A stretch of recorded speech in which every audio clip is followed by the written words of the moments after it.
নামাজের চেয়েও, রোজার চেয়েও, দান খয়রাতের চেয়েও একটা বড় ইবাদত আছে, এটা কি আমি কি তোমাদের বলবো না? সাহাবারা তো অবাক, নামাজের চেয়েও বড় ইবাদত, রোজার চেয়েও বড়, দানের চেয়েও বড়। ক্বালু বালা ইয়া রাসূলুল্লাহ, সাহাবারা বললেন অবশ্যই হে নবী, হ্যাঁ আপনি বলেন সেটা কি? বিষ্ণু সাল্লাল্লাহু আলাইহি ওয়াসাল্লাম বললেন ইসলাহু যাতিল বাইন, বিবাদমান দুই গ্রুপকে মাঝখান দিয়ে যে মিলিয়ে দেয়া।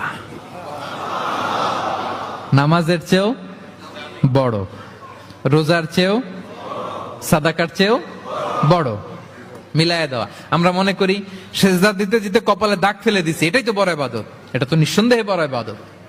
আমরা মনে করি হজ করতে করতে শেষ করে ফেলতেছি, এটাই বড় ইবাদত। জিকির করতে করতে আমরা দিনরাত এক করে ফেলতেছি, এগুলো তো নিঃসন্দেহে ইবাদত। কিন্তু দুই ভাই বিবাদমান দুই গ্রুপের মধ্যে আপনি যদি মিলিয়ে দেন, এগুলো নফল রোজা, নফল দান, নফল সালাতের চেয়ে বেশি সওয়াবের কাজ। পড়েন সুবহানাল্লাহ।